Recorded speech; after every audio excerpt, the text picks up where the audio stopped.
साथियों, आप सभी को प्यार भरा नमस्कार, राम राम, जय हिंद। आपका आपके अपने YouTube channel polity with JP sir पर स्वागत है।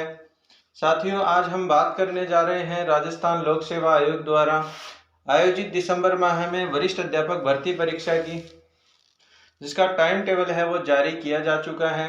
और आपकी जो परीक्षा है वरिष्ठ अध्यापक भर्ती परीक्षा, वो वरिष्ठ अध्यापक भर्ती परीक्षा 3 ग्रुप में उसका टाइम टेबल है वो डिवाइड किया गया है कि 3 ग्रुप है, उसके माध्यम से आपका जो पेपर होगा फर्स्ट, उसकी दिनांक है वो घोषित कर दी गई है 21 दिसंबर 2022। पहला पेपर है वो ग्रुप ए, ग्रुप बी और ग्रुप सी के माध्यम से डिवाइड किया है। उसी फर्स्ट पेपर की अपन तैयारी की शुरुआत करने जा रहे हैं, जिसमें जो फर्स्ट पेपर है वो इन तीनों का कॉमन पेपर, यानी कहने का तात्पर्य है कि जो फर्स्ट पेपर का जो पॉलिटी का सिलेबस है वो इन तीनों का कॉमन है। यानी जो पेपर फर्स्ट, पेपर सेकंड या पेपर थर्ड, ये ग्रुप ए का पेपर, ग्रुप बी का पेपर और ग्रुप सी का पेपर, उसमें जो पॉलिटी का जो सेक्शन है उसको हम कवर करवाएंगे। जो कल हमने चर्चा की कि जो पॉलिटी से संबंधित है, चाहे वो राजस्थान की पॉलिटी की बात करें या इंडियन पॉलिटी की बात करें, आपके 20 से 25 क्वेश्चन आपको इस पेपर में देखने को मिलेंगे। उन 20 से 25 क्वेश्चन यानी जो आपके 50 नंबर की जो तैयारी है उसकी शुरुआत हम करने जा रहे हैं। तो उस जो आपका फर्स्ट पेपर है जीके का, जनरल स्टडी का, उसमें पहला टॉपिक आरपीएससी ने अपने सिलेबस में दिया है कि संवैधानिक विकास, कॉन्स्टिट्यूशनल जो डेवलपमेंट है उसकी किस प्रकार संवैधानिक विकास हुआ, उस संवैधानिक विकास की यात्रा को अपन शुरू करते हैं। वो संवैधानिक विकास का सफर है वो किस प्रकार का रहा, तो उस सफर की शुरुआत करते हैं। संवैधानिक विकास की बात करें तो जो किसी भी देश का जो संविधान होता है उस पर जो उसके अतीत का प्रभाव है, उसके इतिहास का प्रभाव है वो रहता है। वो भारत के संविधान पर जो भारत का इतिहास है, भारत का जो अतीत है, उसका किस प्रकार प्रभाव पड़ा। तो आइए साथियों बात करते हैं संवैधानिक विकास की। इस यात्रा को अपन 3 काल में डिवाइड करते हैं। पहला काल यदि बात करें मुगल काल की, मुगल काल की बात यहाँ क्यों की जा रही है यह भी अपन चर्चा करेंगे। मुगल काल या यूं कहें मुमताज का काल, उस मुमताज के काल की क्यों चर्चा कर रहे हैं। दूसरे काल में इसको बांटा गया है ताज का काल, ताज का काल यानी जो ब्रिटिश क्राउन है उसकी बात कर रहे हैं। और तीसरा जो काल है, दौर है, वो है आज का काल, वर्तमान के दौर की बात कर रहे हैं, आज का काल। तो साथियों ताज के काल की बात करें, आज के काल की बात करें या मुमताज के काल की बात करें, उससे संविधान का क्या सरोकार है, संवैधानिक विकास का क्या सरोकार है, उसकी अपन बात करने जा रहे हैं। तो सबसे पहले बात करते हैं उस मुगल काल की, मुगल एम्परर की, मुमताज के काल की। आप सभी को पता होगा कि यहाँ जो मुगल एम्परर है लंबे समय तक रहा, मुगल जो शासन है बहुत लंबे समय तक रहा। उसमें एक व्यक्ति था जहांगीर। उस जहांगीर के समय सबसे पहले जो अंग्रेज आए थे यहाँ भारत में 31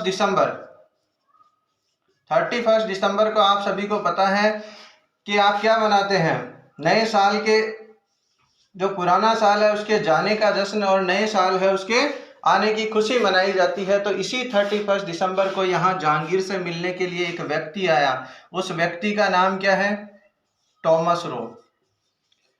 टॉमस रो किस लिए आया, टॉमस रो आया व्यापार के लिए। परमिशन मांगी जहांगीर से, जहांगीर है वो 31 दिसंबर को क्या जश्न मना रहा था, जश्न में डूबा हुआ था और उसने परमिशन दे दी और परमिशन मिली। लेकिन हिंदुस्तान के लोगों को ये क्या पता था कि अंग्रेजों को व्यापार तो करना है, लेकिन क्या इतना हिंदुस्तान से प्यार हो जाएगा कि ये लंबे समय तक यहीं रहेंगे, भारत से है वो नहीं जाएंगे। तो साथियों ये जो जहांगीर के समय जो टॉमस रो आया, शुरुआत में है इनका मुख्य ध्येय था व्यापार का। व्यापार करने के लिए यहाँ भारत में आए। व्यापार के साथ साथ इन्होंने यहाँ की जो शासन सत्ता है उस पर भी अपना कब्जा है वो जमाया। और आपने देखा है कि 15 अगस्त 1947 तक ये भारत पर ही हुकूमत करते रहे। तो यहाँ बात करेंगे अपन उस जहांगीर के समय जो टॉमस रो आया था।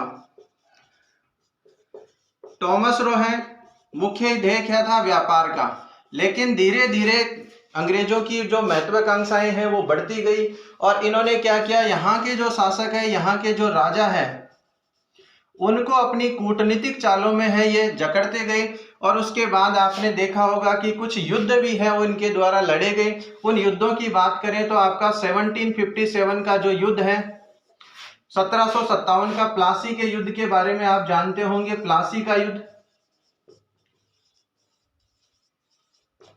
फिर इनके द्वारा लड़ा जाता है 1764 बक्सर का युद्ध। इन युद्धों में इनकी विजय हुई और इन युद्धों से इनका है हौसला है वो बढ़ता गया। आपको पता है किसी भी व्यक्ति का हौसला बढ़ता है तो उसके जो महत्वाकांक्षाएं हैं वो और अधिक बढ़ जाती है, उसकी शासन की लालसा है वो और अधिक बढ़ी।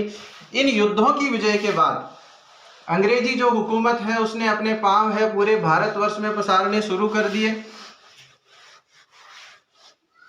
तो इसके बाद जो है अपन बात करेंगे कि किस प्रकार है वो जो ईस्ट इंडिया कंपनी है वो केवल व्यापार के लिए आई थी और फिर धीरे धीरे उसने शासन और प्रशासन में अपनी किस प्रकार है वो प्रगाढ़ता या जटिलता है वो स्थापित करते गए। इसी की बात आज हम कर रहे हैं। तो बात करें कि एक था कंपनी का शासन। कंपनी का शासन, कंपनी, यहां हम बात कर रहे हैं ईस्ट इंडिया कंपनी की। ईस्ट इंडिया कंपनी, ये कंपनी का शासन था। इस कंपनी के शासन की यदि अपन बात करें तो 1773 से आपका 1857, इसको कंपनी के शासनकाल कहा जाता है। कंपनी का जो शासनकाल का टाइम पीरियड है। दूसरा जो क्राउन का या ब्रिटेन की संसद का, की सरकार या संसद का काल, या महारानी का जो काल है वो माना जाता है 1858 से लेकर भारत की आजादी तक, यानी 1947 तक का जो काल है। आज हम केवल बात करेंगे इस टाइम पीरियड की, जो आपका 1773 से 1857 के दौरान का जो पीरियड है उसमें कौन सी घटनाएं हुई, कंपनी को किस प्रकार रेगुलेट किया गया, कंपनी को किस प्रकार संचालित किया गया, किस प्रकार नियंत्रित किया गया, उसकी बात अपन आज करेंगे। कंपनी के शासन की बात, तो कंपनी के शासन की बात करें उससे पहले है कि किस प्रकार है वो कंपनी ने, क्यों शासन की यहाँ जरूरत पड़ी, क्यों इसको है वो नियंत्रित करने की बात की गई। साथियों आपको पता है कि अपने सिलेबस में जो आपका पहला जो चार्टर दिया गया है रेगुलेटिंग एक्ट के नाम से, 1773 का रेगुलेटिंग एक्ट, 1773 का रेगुलेटिंग एक्ट,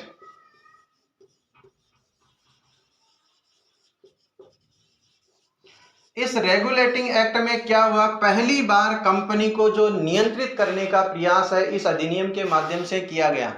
इस अधिनियम में क्या कहा गया कि जो आपका पहली बात इस अधिनियम में यह कही गई कि जो कंपनी को जो व्यापार का एकाधिकार दिया गया है, उस व्यापार के एकाधिकार को है वो 20 साल के लिए, 20 ईयर के लिए इंक्रीज किया जाता है, 20 साल के लिए बढ़ाया जाता है। जो व्यापारिक एकाधिकार मिला हुआ था उसको 20 साल के लिए बढ़ाया गया। पहली बात है वो रेगुलेटिंग एक्ट 1773 में कही गई कि कंपनी का जो व्यापार का एकाधिकार है उसको 20 ईयर के लिए इंक्रीज किया गया। दूसरी जो 1773 का रेगुलेटिंग एक्ट है उसमें कहा गया कि जो बंगाल का गवर्नर है, बंगाल का गवर्नर है उसको क्या बना दिया गया, बंगाल के गवर्नर को बंगाल का गवर्नर जनरल बना दिया गया, गवर्नर जनरल बना दिया गया। दूसरी बात है वो आपके 1773 के एक्ट में ये कह गई कि बंगाल का गवर्नर है उसको बंगाल के गवर्नर को बंगाल का गवर्नर जनरल बना दिया गया। दो बातों की अपन ने चर्चा की है रेगुलेटिंग एक्ट में। एक अपन ने कहा है कि बंगाल के गवर्नर को बंगाल का गवर्नर जनरल बना दिया गया, जो कंपनी का जो व्यापार का एकाधिकार है उसको 20 साल के लिए बढ़ा दिया गया। और साथियों जो बंगाल का गवर्नर है उसको बंगाल का गवर्नर जनरल बनाया गया। वो गवर्नर जनरल बनने वाला व्यक्ति था वो था वारेन हेस्टिंग।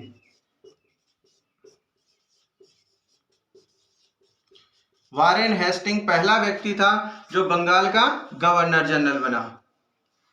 वॉरेन हेस्टिंग के बाद यदि अपन बात करें तो आपको पता है कि 1757 का जो प्लासी का युद्ध हुआ, बक्सर का युद्ध हुआ 64 में, उसके बाद है भारतीयों को ये लगने लगा कि अंग्रेज कहीं ना कहीं अत्याचार कर रहे हैं, तो अंग्रेजों ने भारतीयों की सहानुभूति के लिए इसी समय जो आपका 1773 का रेगुलेटिंग एक्ट है, इसी दौरान एक स्थापना करते हैं अपेक्स न्यायालय की। अपेक्स न्यायालय की न्यायालय में लोगों की फरियाद को सुना जाता है, उनके जो वाद होते हैं उन पर निर्णय दिया जाता है। तो इस अपेक्स न्यायालय की स्थापना होती है। और अपेक्स न्यायालय की स्थापना कहाँ की जाती है? कलकत्ता में। कलकत्ता में है वो अपेक्स न्यायालय की स्थापना होती है। इसमें जो सबसे पहले जो मुख्य न्यायाधीश है एलिजा इम्पे,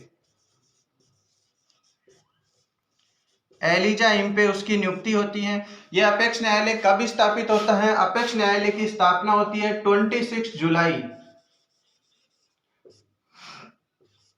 1774 को यह अपेक्स न्यायालय स्थापित कर दिया जाता है। कलकत्ता में इसकी स्थापना होती है और इसके जो मुख्य न्यायाधीश है वो एलिजा इम्पे। ये एलिजा नाम से महिला लग रहा है, sir Elijah Impey. Sir Elijah Impey हैं इसके मुख्य न्यायाधीश बनाए जाते हैं। और साथ ही साथ 3 अन्य न्यायाधीशों की नियुक्ति भी कर दी जाती है। 3 अन्य जजों की नियुक्ति इस समय कर दी जाती है। तो जो आपका अपन ने पढ़ा कि 1773 का जो रेगुलेटिंग एक्ट है उसमें 3 बातें अपन ने महत्वपूर्ण पढ़ी है। पहला ये है कि जो कंपनी का शासन है या जो कंपनी का जो व्यापारिक एकाधिकार है उसको 20 ईयर के लिए अपन ने इंक्रीज किया है। दूसरी बात ये पढ़ी है कि जो बंगाल का गवर्नर है उसको बंगाल का गवर्नर जनरल बना दिया। साथ ही साथ जो मद्रास और जो आपकी बंबई है उनकी प्रेसिडेंसियों को भी बंगाल के अधीन कर दिया गया। तीसरी बात अपन ने पढ़ी कि अपेक्स न्यायालय या जिसको कहा गया जो सुप्रीम कोर्ट है, उच्चतम न्यायालय है, उसकी स्थापना की गई। कहाँ की गई? कलकत्ता में की गई। पहले जो न्यायाधीश बनाए गए CJI वो एलिजा इम्पे थे और 3 जजों की है वो नियुक्ति इसमें की गई। यह आपका रेगुलेटिंग एक्ट 1773।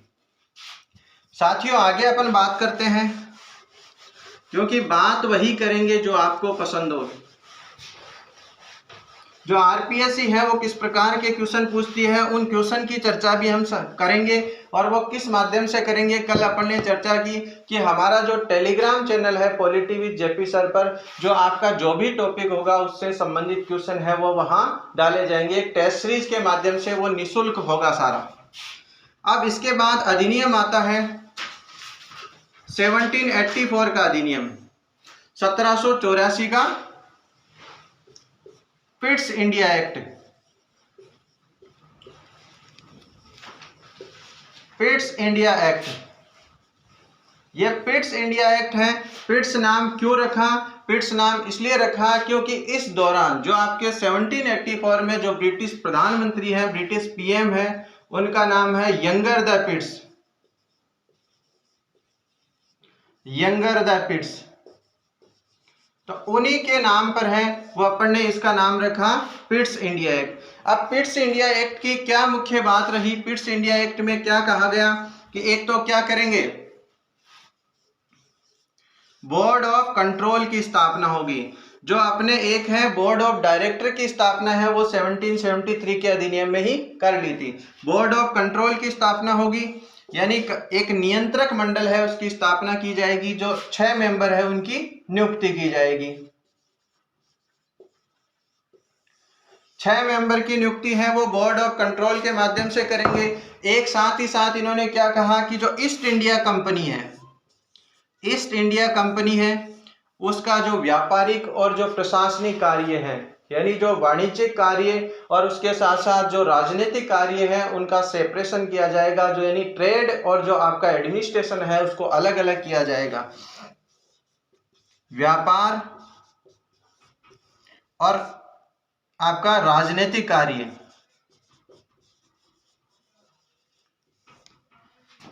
उनको दोनों को है वो अलग अलग किया जाएगा, सेपरेशन किया जाएगा। ये आपका 1784 के अधिनियम में कहा गया। और साथ ही इसमें यह कहा गया कि कंपनी के जो काम है उनकी समीक्षा के लिए कंपनी के कार्यों की, कौन सी कंपनी, ईस्ट इंडिया कंपनी के जो काम है उसकी समीक्षा के लिए एक कमेटी का गठन किया जाएगा, गोपनीय कमेटी, जिसको प्रवर समिति कहा जाएगा। उस प्रवर समिति का गठन होगा। किस एक्ट की बात कर रहे हैं? बात कर रहे हैं 1784 के, जिसे पिट्स इंडिया एक्ट के नाम से जाना गया। क्यों जाना गया? क्योंकि यंगर द पिट्स है वो उस समय के प्राइम मिनिस्टर थे। अपन ने बात की बोर्ड ऑफ कंट्रोल की स्थापना की जाएगी। कंपनी के जो व्यापारिक और जो राजनीतिक कार्य हैं उनका सेपरेशन किया जाएगा, अलग अलग किया जाएगा। साथ ही साथ इसकी समीक्षा के लिए, इस कंपनी के काम की समीक्षा के लिए एक प्रवर समिति का गठन किया जाएगा। और इसमें एक बात यह कही गई कि जो न्यायपालिका और कार्यपालिका है उसका सेपरेशन ऑफ पावर के तहत, शक्ति पृथक्करण के तहत दोनों को अलग अलग किया जाएगा। यानी आपकी न्यायपालिका और कार्यपालिका, न्यायपालिका और कार्यपालिका है उनकी शक्तियां अलग अलग व्यक्ति में निहित होगी।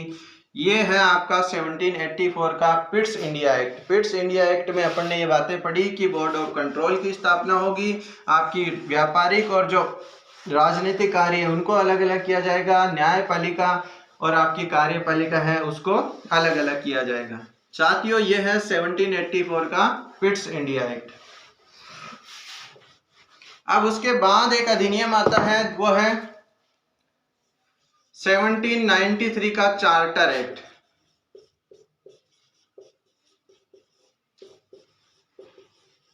1793 का चार्टर एक्ट। चार्टर एक्ट की यदि अपन बात करें 1793 के चार्टर एक्ट की, तो इसमें जो व्यापार का एकाधिकार, अपन ने क्या पढ़ा 1773 में क्या किया, कंपनी को 20 वर्ष के लिए क्या कर दिया, व्यापार का एकाधिकार दे दिया। 20 वर्ष कब पूरे होते हैं, 93 में। फिर अपन ने 1793 में क्या किया, इस कंपनी को जो 20 ईयर है, 20 वर्ष का व्यापार का एकाधिकार फिर से दे दिया। यानी केवल यही कंपनी है वो भारत में व्यापार करेगी, तो व्यापार का एकाधिकार दे दिया। किस अधिनियम में, 1793 का जो चार्टर एक्ट है उसमें कह दिया कि कंपनी को है वो 20 वर्ष के लिए छूट दे दी गई कि केवल ईस्ट इंडिया कंपनी है वो ही भारत में व्यापार करेगी। इसके साथ ये कहा कि अपन ने जो बोर्ड ऑफ कंट्रोल स्थापित किया है, बोर्ड ऑफ कंट्रोल अपन ने स्थापित कब किया, यानी जो नियंत्रक मंडल है उसकी स्थापना की थी 84 में। इसमें यह कहा गया कि उस नियंत्रक मंडल को जो पैसा है, जो सैलरी है वो कहां से दी जाएगी, इसके लिए यह व्यवस्था की गई कि इंडियन रेवेन्यू से, भारतीय राजस्व से, जो भारतीय राजस्व है उससे उनको बोर्ड ऑफ कंट्रोल को क्या दिया जाएगा, सैलरी दी जाएगी, पैसा दिया जाएगा। क्योंकि भारत के पास है, पहले सोने की चिड़िया कहलाता था, बहुत सारा धन दौलत था, अंग्रेज लूट कर ले गए, लेकिन फिर भी क्या है, भारतीय लोगों का दिल इतना बड़ा है कि आज भी क्या करते हैं हम, आज भी आप मैच है देख रहे होंगे, उस मैच में आज भी भारतीय लोग हैं उसी इंग्लैंड के लिए क्या कर रहे हैं, दुआ कर रहे हैं कि वो इंग्लैंड है वो जीते, विजयी हो। इसलिए भारतीय लोगों के दिलों का मुकाबला है वो नहीं किया जा सकता साथियों। तो यहाँ से पैसा, जो अंग्रेज लोग थे काम कर रहे थे और उनको पैसा भी कहाँ से दिया गया, भारतीय राजस्व से दिया गया, भारतीय रेवेन्यू से दिया गया, इंडियन रेवेन्यू से है उनको पैसा दिया गया। आगे बात करते हैं कि इस अधिनियम में एक व्यक्ति है जिसका नाम सुना होगा आपने, लॉर्ड कॉर्नवालिस। लॉर्ड कॉर्नवालिस, उस लॉर्ड कॉर्नवालिस को क्यों जानते हैं, क्योंकि उन्होंने क्या किया, भारत में एक बड़ी शुरुआत की। जो आईसीएस जानते हैं, जो सिविल सेवा की तैयारी करते हैं जो लोग, वो जानते हैं कि आईसीएस क्या है, यानी इंडियन सिविल सर्विस है, उसकी शुरुआत करने वाला जो व्यक्ति था वो लॉर्ड कॉर्नवालिस। यानी भारत में जो सिविल सेवा का जो जनक कहा जाता है वो लॉर्ड कॉर्नवालिस को। कब शुरुआत की उन्होंने, 21 अप्रैल को, 21 अप्रैल 1793 को आईसीएस की शुरुआत होती है। और इसके साथ साथ राजस्व बोर्ड का भी गठन किया जाता है। जो राजस्व बोर्ड है उसका गठन किया गया। अपन बात कर रहे हैं 1793 का चार्टर एक्ट, उसमें लॉर्ड कॉर्नवालिस ने है वो आईसीएस की शुरुआत की। आईसीएस के साथ राजस्व बोर्ड का गठन किया गया। आईसीएस आपको पता हो 21 अप्रैल को प्रतिवर्ष 21 अप्रैल को है वो प्रतिवर्ष आप है वो सिविल सर्विस डे मनाते हैं, यानी सिविल सेवा जो दिवस है,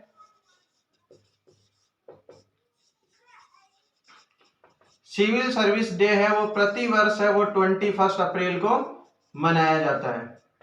वो इसीलिए मनाया जाता है क्योंकि इस दिन है वो आपके आईसीएस की शुरुआत की गई थी। और वर्तमान में आपको पता होगा कि 3 अखिल भारतीय सेवाएं हैं जिनमें आपकी आईएएस, आईपीएस और आईएफएस। तो साथियों 1793 का चार्टर एक्ट है, उसमें जो बोर्ड ऑफ कंट्रोल है उनको जो सैलरी है वो भारतीय रेवेन्यू से दी जाएगी, भारतीय राजस्व से दिया जाएगा। राजस्व बोर्ड का गठन अपन ने कर लिया और जो व्यापार का एकाधिकार है उसको 20 ईयर के लिए इंक्रीज कर दिया। ये है 1793 का चार्टर एक्ट। अब आगे का जो अधिनियम है उसकी बात करते हैं। आगे का अधिनियम है उसके 20 साल बाद में आएगा। 20 साल की बात करें तो 20 ईयर के बाद आपका आता है 1813 का चार्टर एक्ट। उस 1813 के चार्टर एक्ट की अपन बात करते हैं। इस 1813 के चार्टर एक्ट में क्या कहा गया कि भारतीयों के लिए शिक्षा के लिए 1 लाख रुपए खर्च करेंगे। 1 लाख रुपए ऊंट के मुंह में जीरे के बराबर, तेरा तुझको अर्पण। 1813 1 लाख रुपए, 1 लाख रुपए किसके लिए? जो भारतीय लोग हैं उन भारतीयों की शिक्षा के लिए खर्च किया जाएगा। तेरा तुझको अर्पण किया, भारत का ही पैसा और भारतीयों को ही अर्पण कर दिया 1 लाख रुपए। दूसरी बात इसमें क्या कही? दूसरी बात यह कही कि जो ईसाई मिशनरी हैं, हिंदू मुस्लिम सिख ईसाई सब आपस में भाई भाई, फिर भी ईसाई है वो भारत में धर्म प्रचार के लिए आए। भारत का जो सनातन धर्म है वो वर्षों से जिसका पूरी दुनिया है वो कायल है, फिर भी यहाँ जो ईसाई लोग हैं वो धर्म प्रचार के लिए आए। दूसरी बात है जो 1813 का जो चार्टर एक्ट है उसमें ईसाई जो धर्म गुरु हैं या ईसाई धर्म के जो लोग हैं वो एक मिशन के तहत भारत में आए कि जो हिंदू लोग हैं या जो अन्य धर्मों के लोग हैं उनको ईसाई बनाया जाएगा। तो ईसाई जो धर्म के लोग हैं वो भारत में आए और एक मिशन के तहत आए, इसलिए इनको मिशनरी कहा गया। ईसाई मिशनरी है वो भारत में आएंगे किसके लिए? धर्म के प्रचार प्रसार के लिए।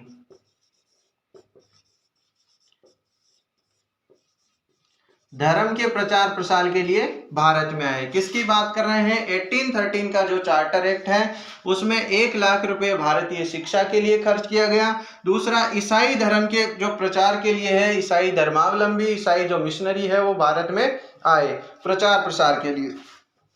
इसके साथ ही ये कहा गया कि जो कंपनी का व्यापारिक एकाधिकार है, कंपनी कौन सी?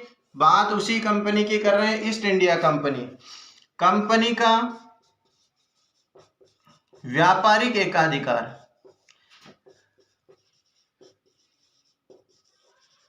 व्यापारिक एकाधिकार क्या किया गया? व्यापारिक एकाधिकार को पूर्णतः समाप्त किया है, आंशिक समाप्त किया? प्रश्न आता है यहां से। व्यापारिक एकाधिकार को आंशिक समाप्त किया। अब आंशिक कैसे समाप्त किया? यानी यह कह दिया गया इस अधिनियम में कि चाची को छोड़कर, चाची जानते हो वही आपकी आंटी जी, चाची, चाची को छोड़कर आपका क्या है? सारा व्यापार है उसका एकाधिकार समाप्त है, केवल आपका चाची पर अधिकार है। अब चाची क्या है? चाय, चाय यानी चाय, और ची यानी चीनी नहीं है, यहाँ है चीन। तो चाय के साथ आपका व्यापार, केवल एकमात्र अधिकार आपका चाय पर रहेगा, और चीन के साथ जो व्यापार हो रहा है वो आपकी ईस्ट इंडिया कंपनी कर सकेगी। बाकी जो अन्य क्षेत्रों में व्यापार है, अन्य देशों के साथ व्यापार है, वो अन्य कंपनियां करेगी। तो जो चाय के साथ व्यापार है, क्योंकि चाय की मजेदार कहानी है, क्योंकि चाय के साथ जो संबंध है, भले ही वो चाय बनाने वाला हो, चाय बेचने वाला हो, चाय पिलाने वाला हो, सारे क्या है, बड़े ही होते हैं। और भारत में तो हो ही रहा है। अरे चाय बेचने वाला प्रधानमंत्री है कि नहीं है?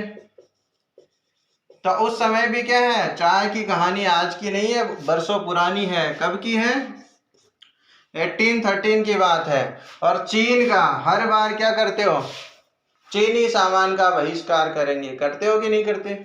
लेकिन होता है क्या, आज भी भारत में सबसे अधिक जो चीनी मार्केट है, या यूं कहें कि चीन की जो अर्थव्यवस्था है, वो भारत पर टिकी हुई है। तो उस समय भी जो ईस्ट इंडिया कंपनी है, वो ईस्ट इंडिया कंपनी का व्यापार है, वो चीन के साथ, उसको क्या दिया गया, एकाधिकार दिया गया कि केवल चीन के साथ व्यापार और चाय का व्यापार।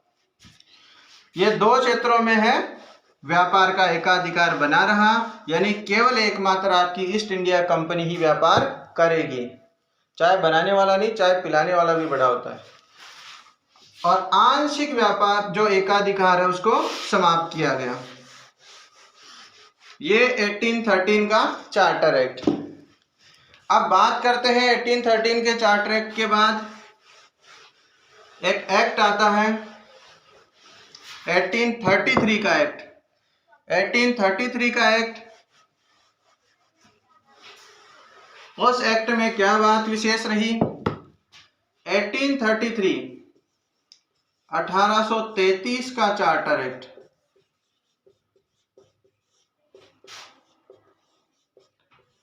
1833 का चार्टर एक्ट में क्या कहा गया?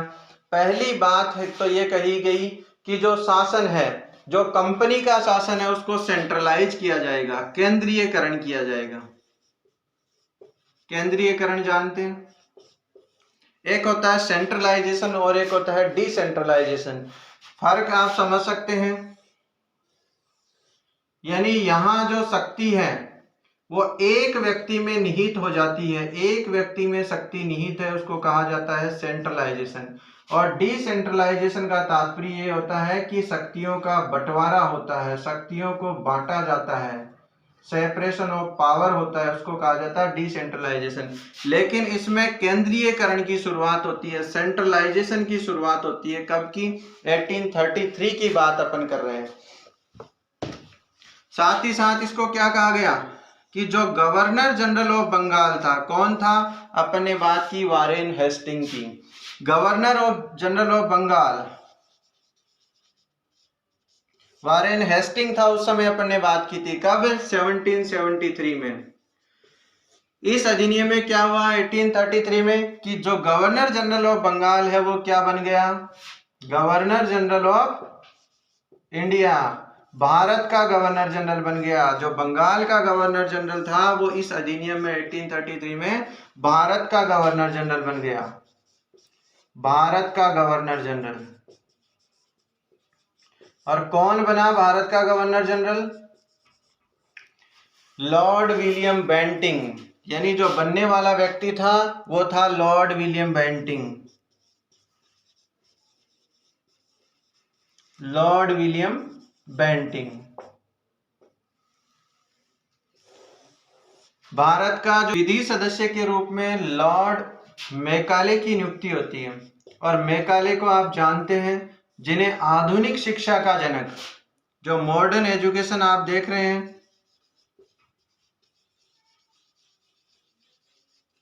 उस मॉडर्न एजुकेशन का जो जनक है, फादर है, वो है लॉर्ड मैकाले। लॉर्ड मैकाले ने ही आधुनिक शिक्षा की है वो शुरुआत की। और इसी अधिनियम के तहत आपको पता है कि 1835 में जो आपकी अंग्रेजी है, अंग्रेजी बीट दे, जो अंग्रेजी भाषा है उसको क्या किया गया? ऑफिशियल लैंग्वेज बनाया गया, ऑफिशियल लैंग्वेज। ऑफिशियल लैंग्वेज है वो अंग्रेजी को बनाया गया 1835 में। इसीलिए आज क्या करते हैं लोग? अंग्रेजी बोलते हैं, अंग्रेजी पढ़ते हैं, अंग्रेजी लिखते हैं और अंग्रेजी पीते भी हैं। ये कई बार है वो अंग्रेजी क्या करती है? ज्यादा पीने से पिटाई भी करवा देती है। 1835 में अंग्रेजी को ऑफिशियल लैंग्वेज बनाया गया। इस अधिनियम की एक और विशेष बात रही कि जो कंपनी को क्या मिला हुआ था, एकाधिकार। कौन सा एकाधिकार? बाकी एकाधिकार तो छीन लिया, जो चाची वाला एकाधिकार यानी जो आपका चाय और चीन वाला, उसको क्या कर दिया गया? पूर्णतः समाप्त कर दिया। किसकी पूर्णतः समाप्ति की बात कर रहे हैं? कंपनी के व्यापारिक एकाधिकार की। कंपनी का जो व्यापारिक एकाधिकार है, उस व्यापारिक एकाधिकार को क्या कर दिया? यहां पूर्णतः समाप्त कर दिया। साथियों, इसी अधिनियम में एक बात और हुई कि जो आपकी दास प्रथा है, दास प्रथा आपने पढ़ी होगी। यदि आप राजनीति विज्ञान के विद्यार्थी हैं तो प्लेटो के समय, अरस्तु के समय दास प्रथा है उसको लीगल माना जाता था, दास रखते थे प्रत्येक व्यक्ति। लेकिन दास प्रथा से तात्पर्य यह होता है कि कोई व्यक्ति जो अपने पास किसी अन्य व्यक्ति को रखता है और उसको जो उसका मेहनताना है, जो उसका पारिश्रमिक है, या यूं कहें कि जो उसकी पसीने की कमाई है वो नहीं मिलती, उसको केवल 2 वक्त की जो रोटी दे दी जाती है और उसका जो शारीरिक और मानसिक शोषण किया जाता है, उसको दास प्रथा बोला जाता है। तो इसी अधिनियम के तहत इस दास प्रथा का उन्मूलन कर दिया गया, उसको समाप्त कर दिया गया। ये अपन ने बात की 1833 का चार्टर एक्ट है। इसमें जो विधि सदस्य के रूप में मैकाले की नियुक्ति होती है, जो कंपनी का व्यापारिक एकाधिकार है उसको पूर्णतः समाप्त कर दिया जाता है, दास प्रथा का उन्मूलन कर दिया जाता है। साथ ही साथ अब अपन बात करते हैं, इसके तहत है वो आपके सेंट्रलाइजेशन की शुरुआत होती है। जो ईस्ट इंडिया कंपनी है उसमें केंद्रीयकरण की नींव रखी जाती है। और इसी अधिनियम में एक बात और है कि जो आपके 12 सदस्य हैं,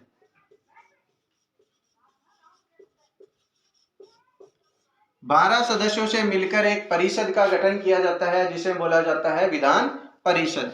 12 सदस्यों की एक विधान परिषद बनाई जाती है।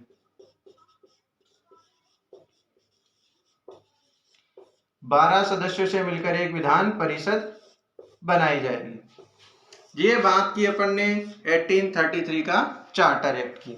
साथियों, आज का जो एक टॉपिक का जो अंतिम चार्टर है उसकी बात करते हैं, 1853 का चार्टर एक्ट। उससे पहले बात कर लेते हैं कि जो आप द्वितीय श्रेणी अध्यापक भर्ती परीक्षा की तैयारी कर रहे हैं, उससे पहले भी आपने एग्जाम की तैयारी की होगी और खूब लोगों को बोलते हुए सुना भी होगा कि तू नहीं तो कोई और सही, तू नहीं तो कोई और सही, और नहीं तो कोई और सही, बहुत लंबी है जमी इस जमाने में मिलेंगे लाख कहीं हंसी, सनम तू अकेली तो नहीं। लेकिन अब तैयारी कर रहे हैं तो लग रहा है ना कि वो ठीक नहीं था। तो साथियों, अब हम बात करते हैं 1853 का चार्टर एक्ट। 1853 का जो चार्टर एक्ट है, इसका वर्जन सुनाएंगे, नया वर्जन भी सुनाएंगे, अधूरा बीच में छोड़ा है तो इसका नया वर्जन भी सुनाएंगे। क्या है 1853 का चार्टर एक्ट? चार्टर एक्ट है। इस चार्टर एक्ट की क्या विशेष बात रही? पहली बात तो ये कहा गया कि कंपनी से कभी भी क्या खींची जा सकती है? शासन की बागडोर। और बागडोर खींचते हैं तो आपको पता क्या होगा? दूरियां बढ़ेगी या नजदीकियां? दूरियां बढ़ेगी। और दूरियां बढ़ेगी तो इसका परिणाम अपन ने देखा ही है। इस अधिनियम के बाद भारत का सबसे बड़ा जो रिवॉल्यूशन, यूं कहें कि भारत की जो सबसे बड़ी क्रांति या जो आपके राष्ट्रीय आंदोलन की शुरुआत है वो यही इसी अधिनियम के बाद होती है। जो भारत का प्रथम स्वतंत्रता संग्राम 1857 की क्रांति यानी आपके रण का आगाज है, भारत की आजादी की जो पटकथा है वो यहीं से शुरू होती है। तो इस अधिनियम में कहा गया कि जो शासन की बागडोर है, किसने कहा? ब्रिटेन की सरकार ने कहा। ब्रिटेन की सरकार ने कहा। क्या कहा? ब्रिटेन की सरकार ने कहा कि जो आपकी शासन की बागडोर है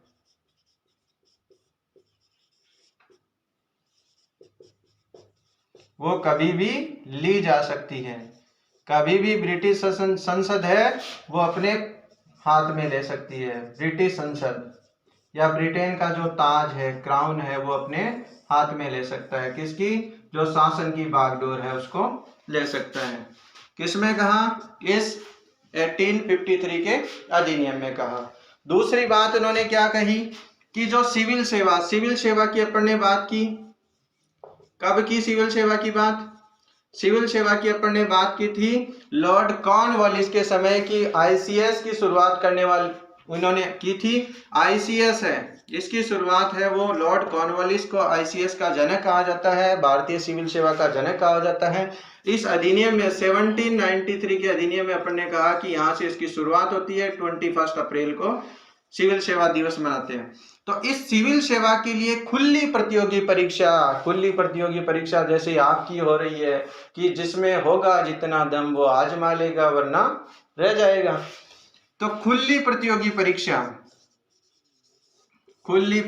परीक्षा की ये प्रतियोगी युग है, देख रहे हो, प्रतियोगी युग। खुली प्रतियोगी परीक्षा किसके लिए? खुली प्रतियोगी परीक्षा इस आईसीएस के लिए, इंडियन सिविल सर्विस के लिए खुली प्रतियोगी परीक्षा होगी। किस अधिनियम की बात कर रहे हैं? 1853 के इस अधिनियम की बात कर रहे हैं। इसके साथ साथ इसमें क्या कहा गया? जो केंद्रीय विधान परिषद है,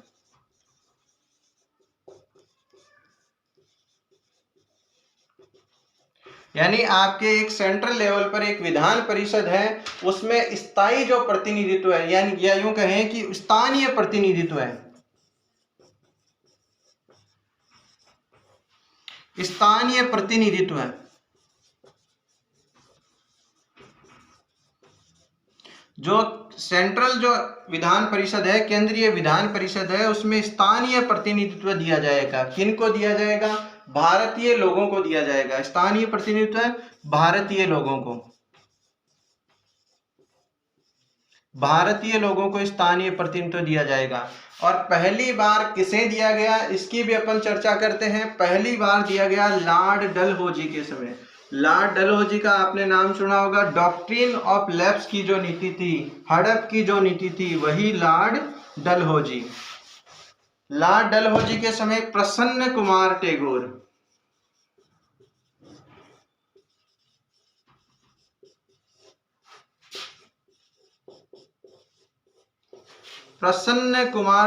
को जो केंद्रीय जो विधान परिषद है उसमें अपन ने कहा कि स्थानीय प्रतिनिधित्व दिया जाएगा। तो उसी के तहत है जो प्रसन्न कुमार टैगोर है, उनको क्या किया गया? उसको सचिव बनाया गया। उनको सचिव बनाया गया। प्रसन्न कुमार जो टैगोर हैं, उनको पहली बार पहले भारतीय को सचिव बनाया गया। सचिव किसका बनाया गया?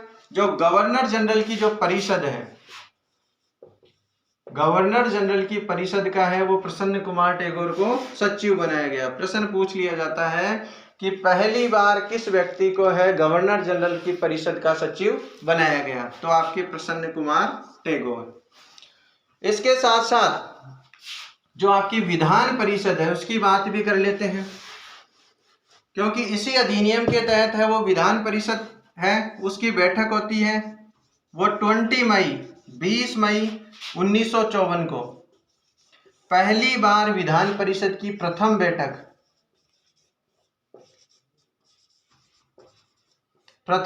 किसकी? विधान परिषद की।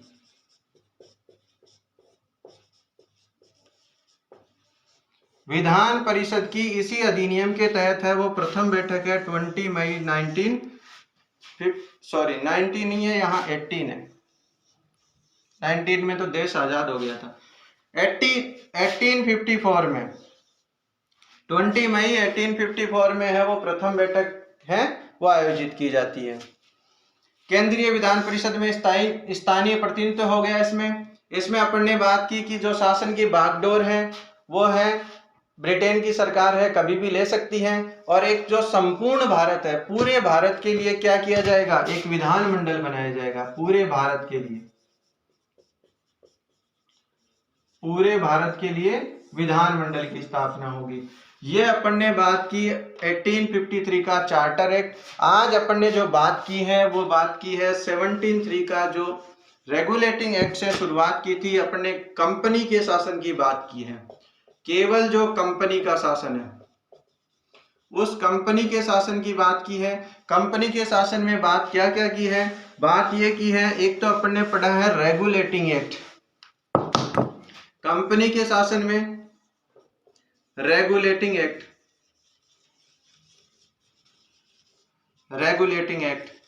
1773।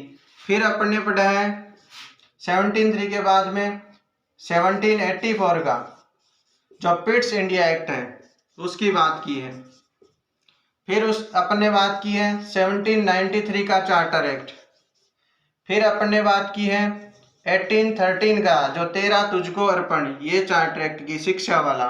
फिर अपन ने 1833 की बात की है और फिर अपन ने 1853 की बात की है। इन अधिनियमों की बात की है। इनसे प्रश्न 1 या 2 प्रश्न आपको एग्जाम में देखने को मिलेंगे। इन अधिनियमों की बात की है, इन अधिनियमों को आप पढ़ें। इन अधिनियमों से संबंधित जो भी क्वेश्चन है, यानी जो आपका ये कंपनी के शासन की जो है पूरा इससे संबंधित क्वेश्चन है, मैं आज ही टेलीग्राम चैनल पर जो भी टेस्ट सीरीज के माध्यम से होंगे 15 या जो 20 क्वेश्चन इनसे बनते हैं या जो आगामी परीक्षा में आने की संभावना है उन क्वेश्चंस को, और साथ ही साथ उनकी जो डिटेल है वो आप पॉलिटी विद जो जेपी सर चैनल है उस पर डाल दी जाएगी। साथियों, आप इस प्रकार से तैयारी करें कि आपको जो आपका सपना है वो पूरा करें और आप एक रणनीति के तहत एक निश्चित जो आपका जो दायरा है उसके तहत तैयारी करें। और मैं तो यही कहूंगा कि अब की बार वो तू नहीं तो कोई और नहीं, वो जमाना गया। अब क्या करना है, अब केवल टारगेट इसी को बनाना है। किसको?